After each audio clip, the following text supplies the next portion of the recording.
C'était quoi la première chose qui vous est passée par l'esprit la toute première journée de tournage?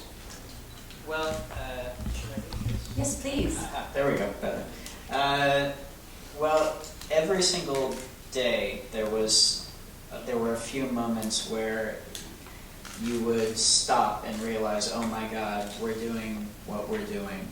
Whether it was seeing C-3PO through the lens or realizing that you're on the Millennium Falcon set. But from the very first day, the most amazing thing to me was how, for the majority of the day, the fact that it was Star Wars vanished. And it just felt like working on one of our films, and you're just trying to work with the actors and make the scene work and make the story work. So there were moments of, oh my God, but the majority of it felt like a very familiar working process. Donc Ryan nous dit en fait, bien sûr, la première journée, il y avait quelques moments de oh là là, mon Dieu, qu'est-ce qu'on fait? On est là et je voyais par exemple C-3PO à travers l'objectif où on était sur le décor de Faucon Millennium. Et c'est vrai, le premier jour, ça nous a vachement marqué. Mais la plupart du temps, vraiment, j'avais la chance parce que l'esprit Star Wars dans mon esprit, en fait, est disparu et j'avais l'impression que j'étais juste en train de travailler sur un vrai film en concentrant sur les acteurs, sur les décors, ce que je faisais, et c'était ça la plupart du temps. And how about for you, Ron? For me, I think on a daily basis, when we, Ryan and I would step into like a completely new set. We built so many sets in the movie, and literally every day we would look at each other and say, "Can you believe we just built this insane set for like one day of filming it?" But the set would be so gorgeous, and we got to experience like to work with some of the best people in the world. So that was just fun. Like every day, just the experience of working with like the craftsmen, the best people in the business, the best set designers or creatures designers. That was really like the highlight. Pour moi, ce qui était vraiment sympathique, c'est le fait de travailler avec vraiment la crème de l'industrie. Si c'est les gens qui font des décors, ceux qui créent les créatures. Et tous les jours, on se regardait entre nous et on disait, mais est-ce que tu arrives à le croire? En fait, on est là avec vraiment les meilleurs dans cette industrie, ici avec nous tous les jours. How about your questions? Vos questions? Alors, juste là. Bonjour. Bonjour.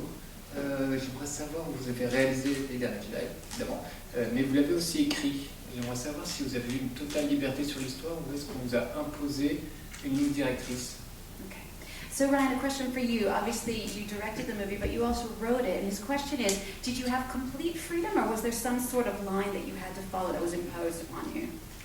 No, we had freedom coming into it. I was given the script for The Force Awakens, and I was able to see the dailies that they were filming. And then it was just a matter of figuring out what happens next, what happens next with these characters, and we were able to very freely and organically figure out what made sense and where it goes, which I think was the best way to approach it. And it made the writing of it feel, for me, very similar to the writing of my other movies. Non, en fait, on avait une vraie liberté à 100%. Et en fait, j'ai eu la chance parce que j'ai pu lire le scénario de Le Réveil de la Force. J'ai pu voir un petit peu quand il tournait au fur et à mesure sur ce film. Et après, c'était juste à moi d'avoir la liberté de comprendre, d'essayer de trouver une solution pour ce qui se passe après. Donc pour moi, c'était quelque chose de très organique, très logique. Et pour moi, c'était un peu le même processus que j'ai eu pour mes autres films. And I understand, Ryan, that you actually asked J.J. Abrams to change a little bit of the end of the previous movie, of The Force Awakens, is that right? Tiny little thing, yeah. Originally it was BB-8 who went with Rey to the island. And I realized for several different reasons it would be better if R2 went along to the island and BB-8 stayed behind. So I think it was just one shot, just when they're waving from the Falcon, Chewie, and the droid. I asked him to switch it, and he was very kind and did that. Voilà, ma question pour Ryan, c'était, en fait, Ryan avait même demandé à J.J. Abrams de changer de tout un plan dans le dernier film pour lui donner un coup de main pour justement l'histoire où ça allait aller dans cet nouveau film. Et justement, il avait demandé à Gigi de changer un plan de BB-8 à la fin du film, juste avant que Ray monte dans le petit île. Il avait demandé qu'au lieu de BB-8, ça aurait pu être R2D2. Et donc, du coup, J.J. Abrams a dit oui, bien sûr. Il a changé ça pour aider justement le scénario des Derniers Jedi. Une autre question? Oui. Pierre, micro.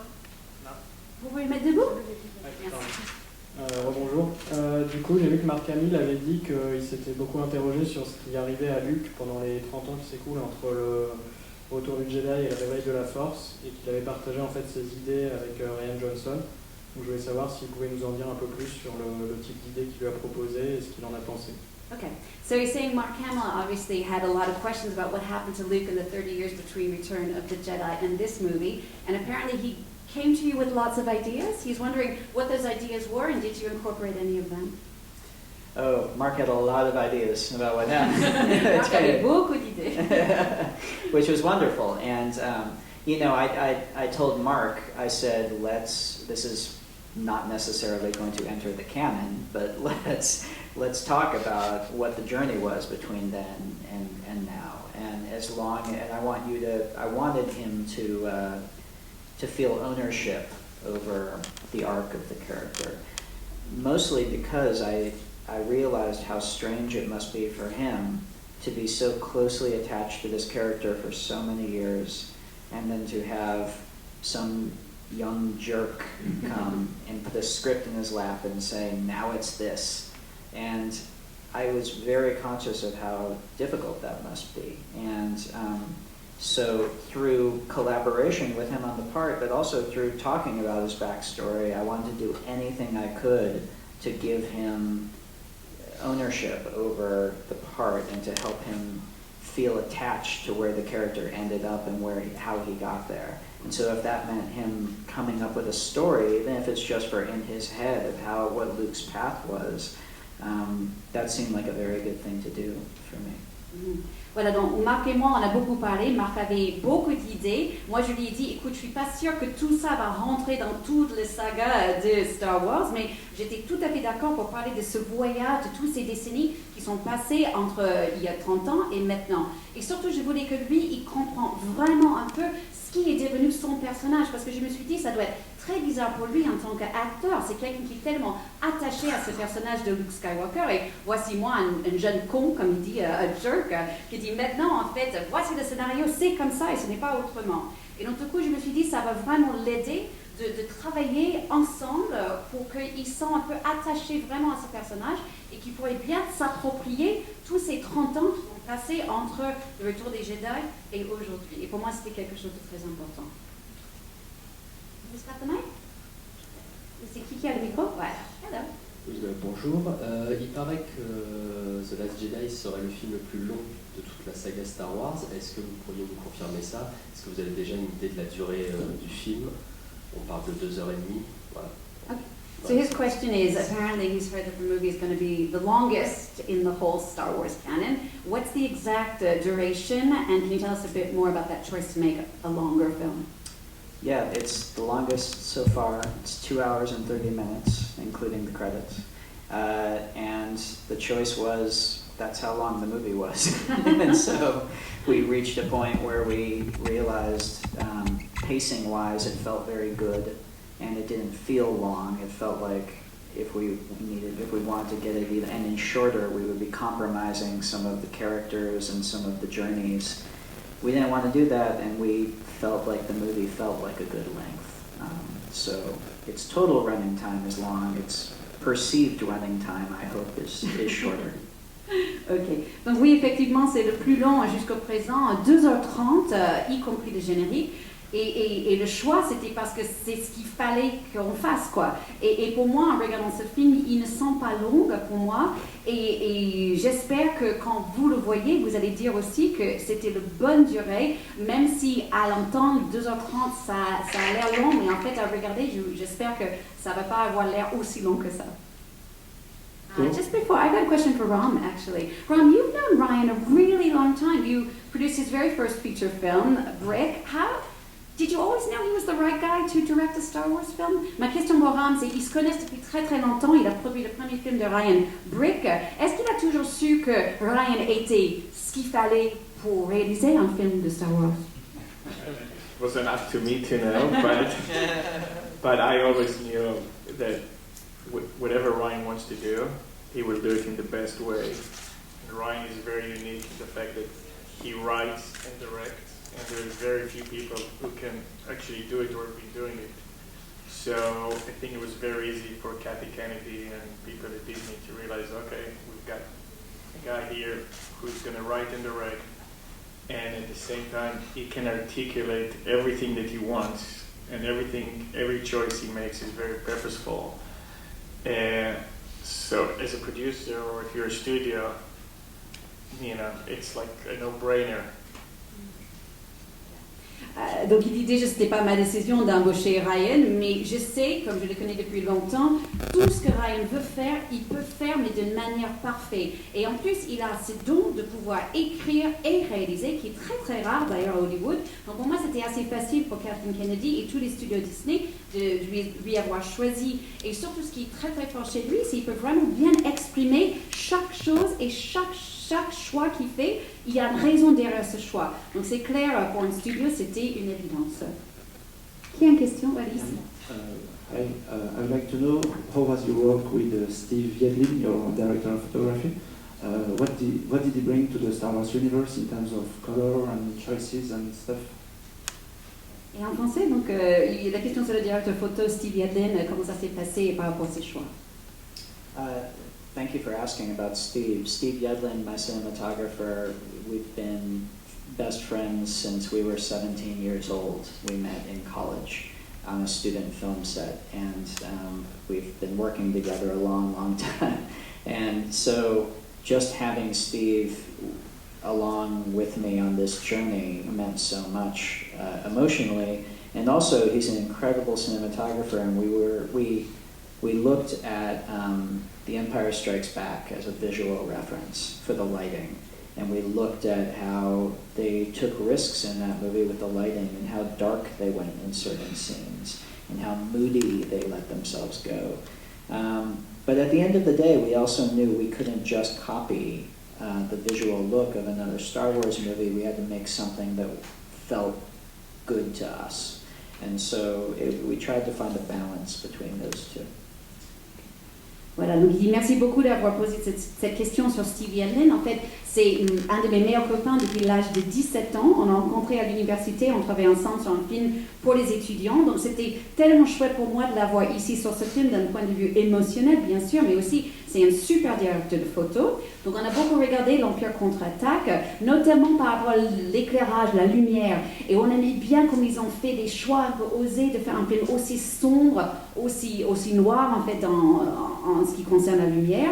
Et on savait qu'on ne pouvait pas copier ce feeling, en fait cet éclairage, mais on cherchait un truc, un équilibre si vous voulez, entre ça et ce que nous on voulait faire. Une question? Allez ici. Hi, nice to meet you. I can't wait to see the movie. So my question is for both of you. Obviously, Star Wars makes people talk a lot. Like there are so many theories on the internet. So I was wondering, have you heard like any of them? And if you have, what is the craziest thing you've ever read, or what's your favorite? Donc la question sur les théories et les rumeurs, et quelle est la théorie ou le rumeur le plus foufou qu'ils avaient entendu sur eux-mêmes et sur le projet? Go ahead, Rami. Yeah, Ram, who wants to answer that I one? stopped reading them a long time ago. Rami dit j'ai arrêté de les lire il y a longtemps. I read all of them. Ryan dit je lis tout, absolument tout. So what's the craziest? C'est quoi le plus fou? One of my favorite ones was when people were trying to figure out who Snoke was. Who is Snoke? And do you remember I think it's in Attack of the Clones, where Anakin is having dinner with Padme, and he slices the fruit, and someone took is it the pear or the peach or the apple? Yeah. You know, with the knife, he like cuts. Yeah, I don't know how to say it. Yeah. And so somebody took a picture of the sliced fruit and lined it up with Snoke with his scar on his head and said, "Voilà, figured it out." Ça, c'est très drôle. Donc, il dit, le préféré qu'il a lu, c'était par rapport au méchant Snoke. Vous vous souvenez, dans l'attaque des clones, il y a une scène où il y a Anakin qui est en train de manger avec Padmé. Il est en train de couper avec un couteau un fruit. Il ne sait pas si c'est un pêche ou une poire, quelque chose. Et quelqu'un a pris une photo de ce fruit qui était coupé.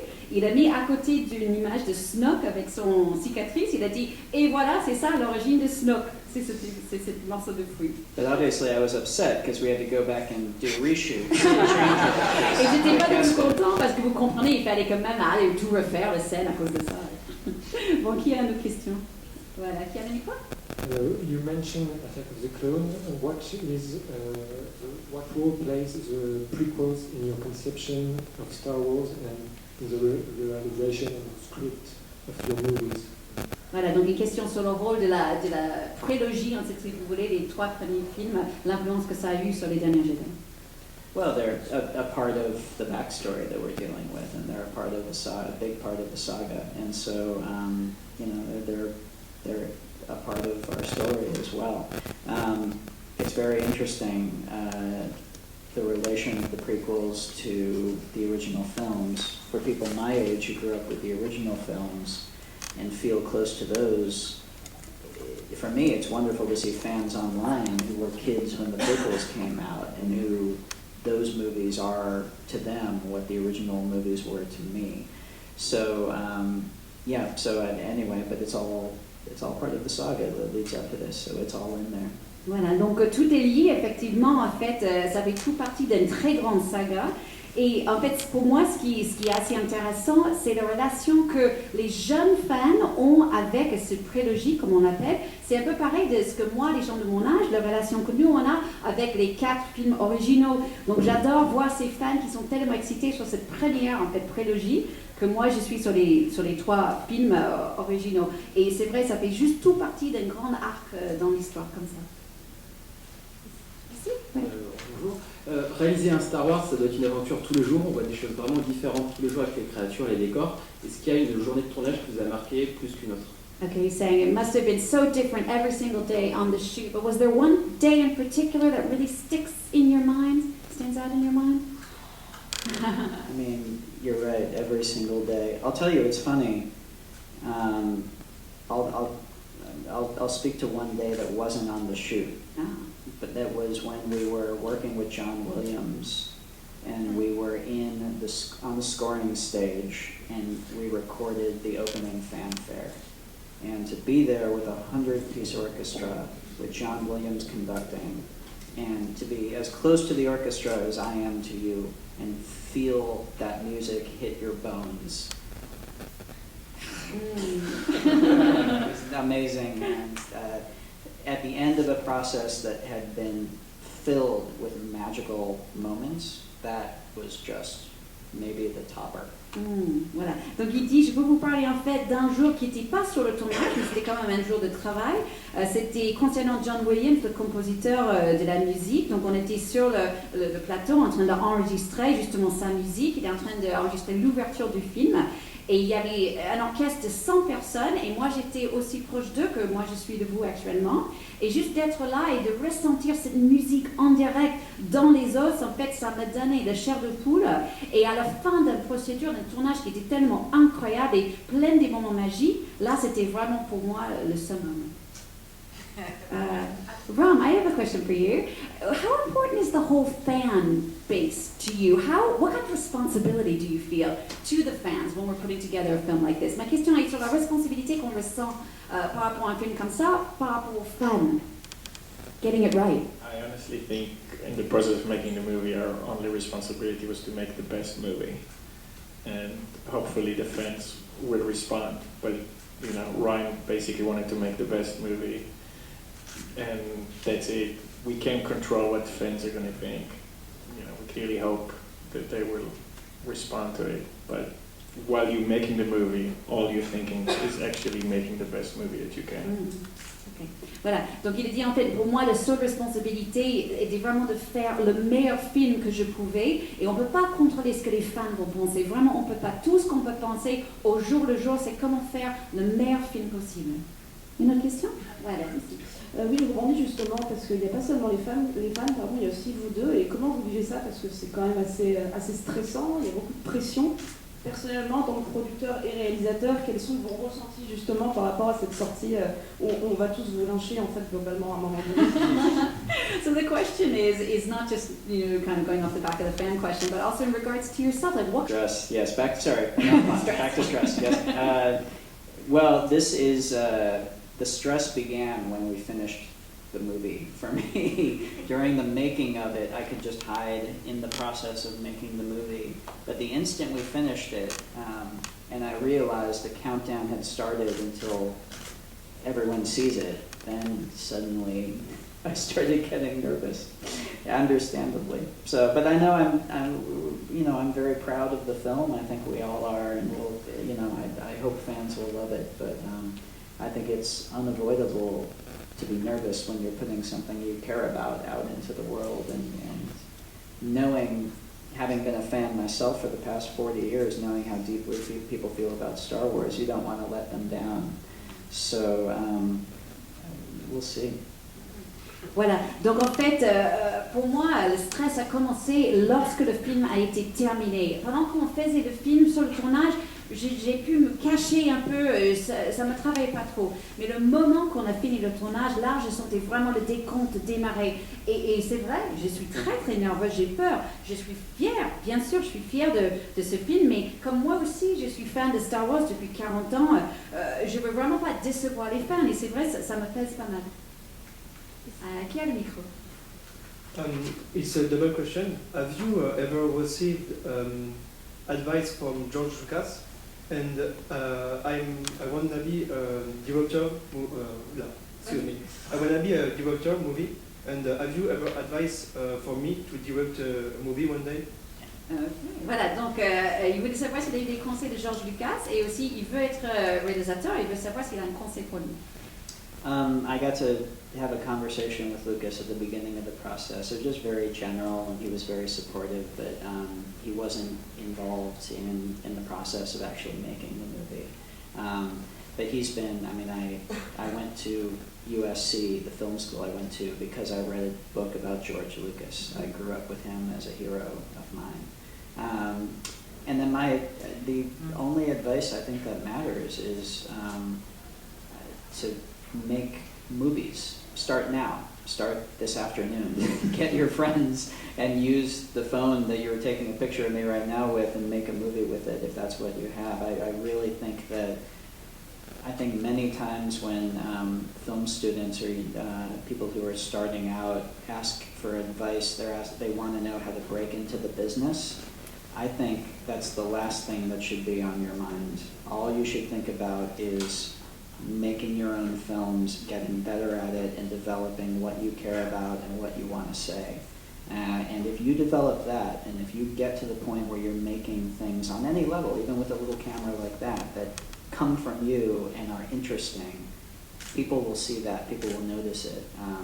It's still the rarest commodity right now, is somebody with a voice who can make something that makes you pay attention.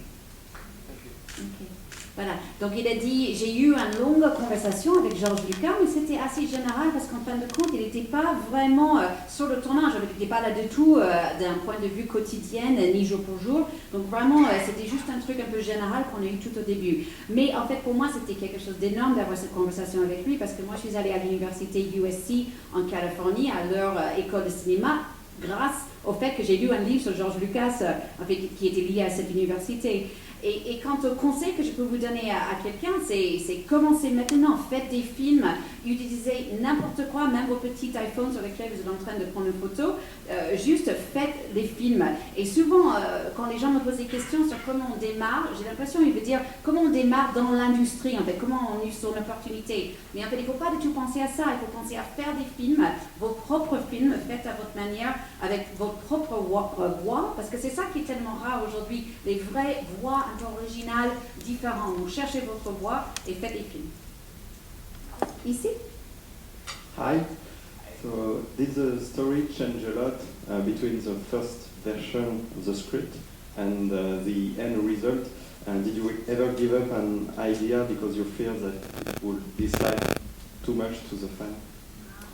Donc, est-ce que la première version du scénario est très différente que la dernière version? Et est-ce qu'il a déjà abandonné une idée parce que justement, il avait peur que les fans n'allaient pas aimer? The basic story did not change much from the first version of it to the end, but of course, like with any story, all of the details and the way that we get from A to B, they change constantly through the whole process, even to the last day of editing, we're still making changes. So normal, like any movie. And no, there was nothing that I changed because I became worried that the fans wouldn't like it. I think my perspective was always that every fan is going to have their own different list of what they want and don't want. And I know for me as a fan, I would have the same thing if I wasn't making this movie. But the only thing that every fan wants is a good movie. And the only way I know how to make that is to not second guess my own creative choices, but to just trust that. And so I tried to create a little bubble for all of us and just say, we're going to make ourselves happy. And then hopefully that will please some other people as well. Voilà. Donc en fait, non, l'histoire basique n'a pas beaucoup changé. En fait, bien sûr, les petits détails, ça change au fur et à mesure, mais vraiment jusqu'au dernier moment du montage, on était en train de changer les tout petits détails. Mais j'ai rien changé pour les fans ou à cause des fans, parce que je sais que chaque fan a son propre liste de ce qu'il aime ou ce qu'il n'aime pas. Et c'est pareil pour moi. En fait, le seul truc sur lequel tous les fans sont d'accord, c'est qu'ils veulent un bon film. Et la seule façon que moi je pourrais leur donner un bon film, c'était de me faire confiance et de vraiment créer une petite bulle sur le tournage et espérer qu'en fait je suis en train de faire le meilleur film que je peux faire. Oui, ici. Hi. Oui, on n'a pas encore parlé depuis le début de Carrie Fisher, qui malheureusement vous êtes la dernière personne qui l'aura filmé. Est-ce que vous pourriez nous dire quelques mots de cette collaboration? Et quitte à parler de légende, justement, vous êtes un fan de la saga Star Wars, vous arrivez sur Star Wars au moment où Han Solo s'en va. Est-ce que c'est pas un peu frustrant d'arriver sur la saga juste au moment où une des icônes la quitte? Okay, so a two-part question. First, just if you could both say a few words about Carrie Fisher, working with her on this final film before she died.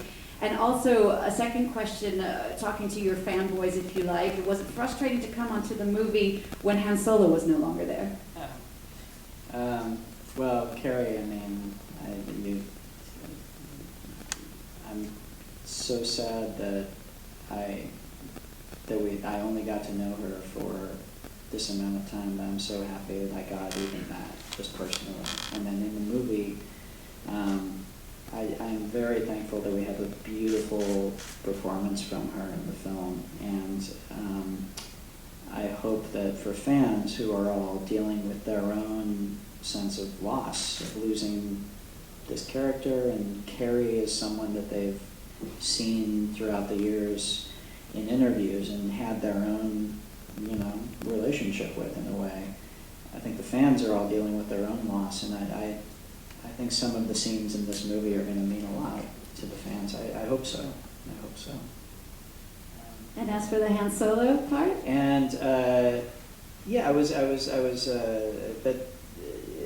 it would have been very fun to to work with Harrison Ford, but at the same time, for me, when I was a kid, it was kind of perfect, because for me as a kid, Luke Skywalker was the character that I connected with the most, because Han Solo was super cool, which I was not super cool as a kid. I was more like the dorky, farm boy who wanted to go have an adventure but didn't quite know how yet. So I was very excited to get the opportunity to do the movie that Mark is at the heart of, and I think it was a good fit. Okay. Voilà, donc tout d'abord par rapport à Carrie Fisher, bien sûr, c'était tellement triste, tellement émouvant de l'avoir perdue, mais je suis content que j'ai pu quand même travailler avec elle, au moins pour un petit peu dans ce film. Et vous allez voir, elle joue tellement bien dans ce film.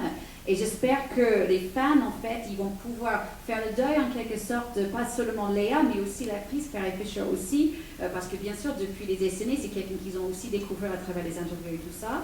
Et je pense qu'il y aura certaines scènes dans ce film qui vont profondément leur toucher et aider, j'espère, à gérer ce deuil. Et par rapport à votre question sur Han Solo, oui, bien sûr, ça aurait été super sympa, mais pour tout vous dire, en fait, moi, en tant que gamin, j'avais beaucoup plus de relations, entre guillemets, avec Luke. C'était avec lui que je me sentais, je m'identifiais, si vous voulez, parce que Han Solo était super cool, et Luke était un peu le petit gamin, un peu pas très cool, qui travaillait dans un ferme, en fait, qui voulait une aventure, mais qui n'arrivait pas. Et donc, pour moi, c'est ça qui m'a vachement touchée, de pouvoir travailler avec Mark Hamill sur ce film, parce qu'il est vraiment au cœur du film. Ron, I just have a question for you. We were talking before about the porgs. There has been backlash in the past to cute Star Wars creatures, you know, Jar Jar Binks, the Ewoks. Were you worried at all about what reaction might be, or what reaction could be to the porgs? Ma question est sur les porgs, le nouveau petit personnage, parce que vous savez, pas tout le monde a aimé ni les Ewoks, ni Jar Jar Binks. Donc, est-ce qu'ils ont peur, en quelque sorte, que peut-être il y aura des gens qui disent, oh, les porgs, c'est pas bien. As you answer, he's watching you. He's watching you. I wasn't worried for a second. I think everybody on the set, the first time we saw the porgs on the set, everybody knew it's going to be a huge hit.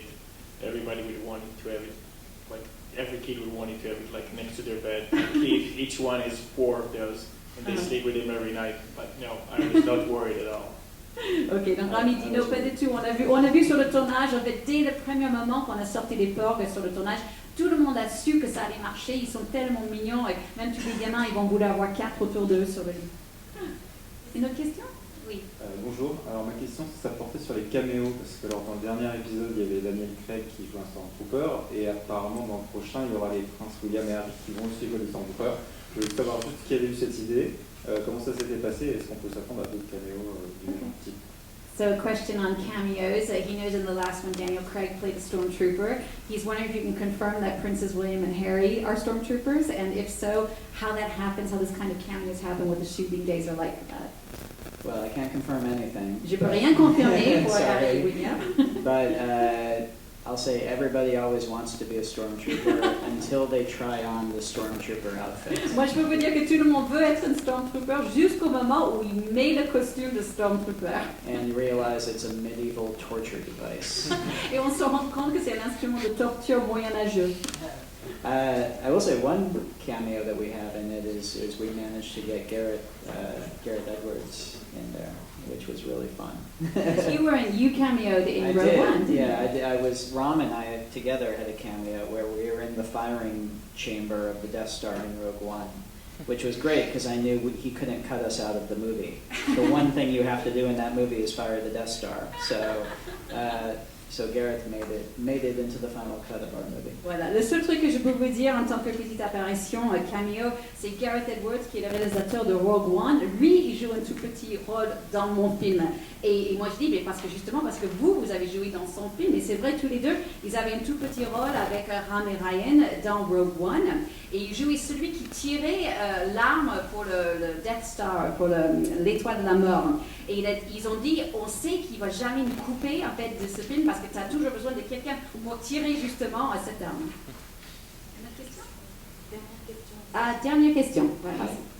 Question pour Ryan, qu'est-ce que vous pensez apporter de vos précédents films ainsi de votre expérience sur Breaking Bad, sur Star Wars? Okay. Brian, what do you think you bring from your previous films, what you learned from your experience directing stuff on directing episodes on Breaking Bad that you use in this particular film? I mean, I think every movie that you do, you learn. It's like an accelerated learning process. Every single movie that you do, hopefully. With Breaking Bad, I guess the one specific thing with Breaking Bad is when I came into it, I thought that as a director I would have very little to tell the actors because I figured they would know their characters and they would know who Bryan Cranston knows Walter White better than I could ever tell him. And I was very wrong about that. The truth is that they may know where the character has been, but they don't know where the character is going. And you're forging ahead into new territory with every episode. And so that's directly applicable to this, obviously. We're taking characters that were created in The Force Awakens, but we're taking them to new places. We're taking them in new directions, and we're forging ahead with them. And I realized that's a process, and that was similar to Breaking Bad, I suppose.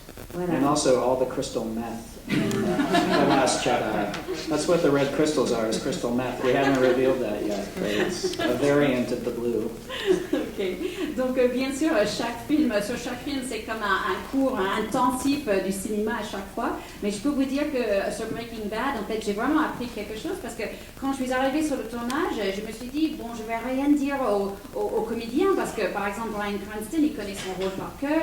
Il n'y a rien que je puisse dire qui va l'aider. Et en fin de compte, je me suis trompée complètement parce que, bien sûr, le personnage savait ce qu'il faisait avant, mais il ne savait pas du tout où il allait. Et c'était la même chose ici. Ici, on avait des personnages qui étaient créés, par exemple, dans Le Réveil de la Force, et c'était à moi de les amener dans un autre sens, dans une nouvelle direction. Et bien sûr, aussi, on parle beaucoup de la drogue, et vous verrez, les cristals rouges, c'est les mêmes cristals qu'on a vus dans Breaking Bad. Ça, c'est un joke. Et voilà. Thank you so much. Merci.